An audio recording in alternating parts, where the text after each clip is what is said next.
आज हम एक पौराणिक कथा लेकर आए हैं, जिस कथा का नाम है भगवान विष्णु जी और माता लक्ष्मी जी की कथा। चलिए सुनते हैं, लेकिन आपसे अनुरोध है, हमारा वीडियो आपको पसंद आता है सब्सक्राइब कीजिए, लाइक कीजिए, शेयर कीजिए। धन्यवाद। एक बार भगवान विष्णु जी शेषनाग पर बैठे बैठे बोर हो गए और उन्होंने धरती पर घूमने का मन में विचार किया। वैसे भी कई साल बीत गए थे धरती पर आए और वह अपनी यात्रा की तैयारी में लग गए।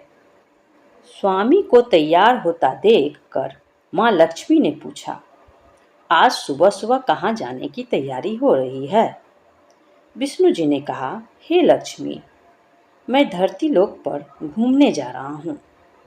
तुम तो कुछ सोचकर माँ लक्ष्मी ने कहा, हे देव, क्या मैं भी आपके साथ चल सकती हूँ?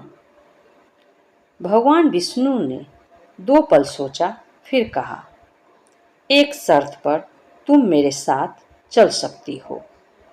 तुम धरती पर पहुंचकर उत्तर दिशा की ओर बिल्कुल मत देखना। इसके साथ ही माता लक्ष्मी ने हाँ कह दी और अपनी मनवा ली।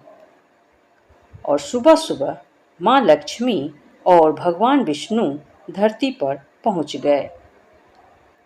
अभी सूर्य देवता निकल रहे थे।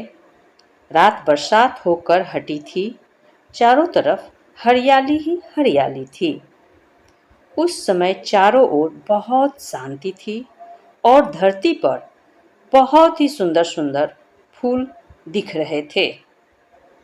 और माँ लक्ष्मी मंत्रमुग्ध होकर धरती को देख रही थी और भूल गई कि पति को क्या वचन देकर आई है, और चारों ओर देखती हुई कब उत्तर दिशा की ओर देखने लगी, पता ही नहीं चला। उत्तर दिशा में माँ लक्ष्मी को एक बहुत ही सुंदर बगीचा नजर आया और उस तरफ से भीनी भीनी खुशबू आ रही थी और बहुत ही सुंदर सुंदर फूल खिले थे। यह एक फूलों का खेत था और माँ लक्ष्मी बिना सोचे समझे उस खेत में गई और एक सुंदर सा फूल तोड़ लाई। लेकिन यह क्या, अब माँ लक्ष्मी भगवान विष्णु के पास वापस आई तो भगवान विष्णु की आंखों में आंसू थे और भगवान विष्णु ने माँ लक्ष्मी को कहा कि कभी भी किसी से बिना पूछे उसका कुछ भी नहीं लेना चाहिए, और साथ ही अपना वचन को भी याद दिलाया। माँ लक्ष्मी को अपनी भूल का पता चला तो उन्होंने भगवान विष्णु से इस भूल की माफ़ी मांगी। तो भगवान विष्णु ने कहा कि जो तुमने भूल की है उसकी सज़ा तो तुम्हें ज़रूर मिलेगी। जिस माली के खेत से तुम नए बिना फूल तोड़ा है, यह एक प्रकार की चोरी है। इसलिए अब तुम 3 साल तक माली के घर में नौकर बनकर रहो। उसके बाद मैं तुम्हें बैकुंठ में वापिस बुलाऊंगा। माँ लक्ष्मी ने चुपचाप सर झुकाकर हाँ कर दी और माँ लक्ष्मी एक गरीब औरत का रूप धारण करके उस खेत के मालिक के घर गई। घर क्या एक झोपड़ा था और मालिक का नाम माधव था। माधव की बीवी, 2 बेटे और 3 बेटियां थी। सभी उस छोटे से खेत में काम करके किसी तरह गुजारा करते थे। माँ लक्ष्मी जब एक साधारण और गरीब औरत बनकर जब माधव के झोपड़े पर गई तो माधव ने पूछा, बहन तुम कौन हो और इस समय तुम्हें क्या चाहिए? तब माँ लक्ष्मी ने कहा, मैं एक गरीब औरत हूँ, मेरी देखभाल करने वाला कोई नहीं। मैंने कई दिनों से खाना भी नहीं खाया, मुझे कोई भी काम दे दो, साथ में मैं तुम्हारे घर का काम कर दिया करूँगी। बस मुझे अपने घर में एक कोने में आसरा दे दो। माधव बहुत ही अच्छे दिल का मालिक था। उसे दया आ गई, लेकिन उसने कहा, बहन, मैं तो बहुत ही गरीब हूँ। मेरी कमाई से मेरे घर का खर्च मुश्किल से चलता है। लेकिन अगर मेरी 3 की जगह 4 बेटियां होती तो भी मैं गुजारा कर लेता। अगर तुम मेरी बेटी बनकर जैसा रूखा सूखा हम खाते हैं उसमें खुश रह सकती हो तो बेटी अंदर आ जाओ। माधव ने माँ लक्ष्मी को अपने झोपड़े में शरण दे दी और माँ लक्ष्मी 3 साल उस माधव के घर पर नौकरानी बनकर रही।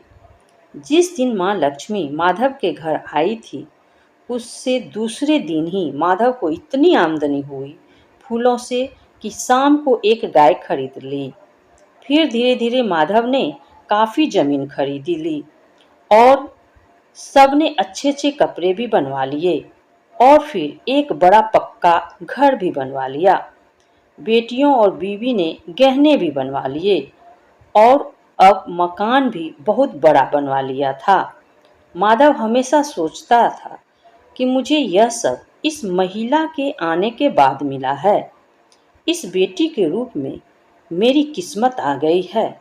मेरी और अब 2-4 साल बीत गए थे, लेकिन माँ लक्ष्मी अब भी घर में और खेत में काम करती थी। एक दिन माधव जब अपने खेतों से काम करके घर आया, उसने अपने घर के सामने द्वार पर एक देवी स्वरूप गहनों से लदी एक औरत को देखा। ध्यान से देखकर पहचान गया, अरे यह तो मेरी मुंह बोली चौथी बेटी यानी वही औरत है। और पहचान गया कि यह तो माँ लक्ष्मी है। अब तक माधव का पूरा परिवार बाहर आ गया था और सब हैरान होकर माँ लक्ष्मी को देख रहे थे। माधव बोला, माँ, हमें माफ कर दो। हमने तेरे से अनजाने में ही घर और खेत में काम करवाया। हे माँ, यह कैसा अपराध हो गया। माँ का हम सबको माफ कर दे। माँ लक्ष्मी मुस्कुराई और बोली, माधव, तुम बहुत ही अच्छे और दयालु व्यक्ति हो। तुमने मुझे अपनी बेटी की तरह से रखा, अपने परिवार के सदस्य की तरह से। इसके बदले में तुम्हें मैं वरदान देती हूँ कि तुम्हारे पास कभी भी खुशियों की और धन की कमी नहीं रहेगी। तुम्हें सारे सुख मिलेंगे जिसके तुम हकदार हो। और फिर माँ लक्ष्मी अपने स्वामी के द्वारा भेजे गए रथ में बैठकर बैकुंठ चली गई। इसीलिए कहा जाता है, किसी के सामान को बगैर पूछे नहीं लेना चाहिए। इस कहानी से यही सीख मिलता है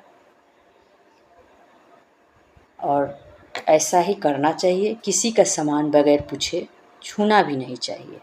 थैंक यू सो मच।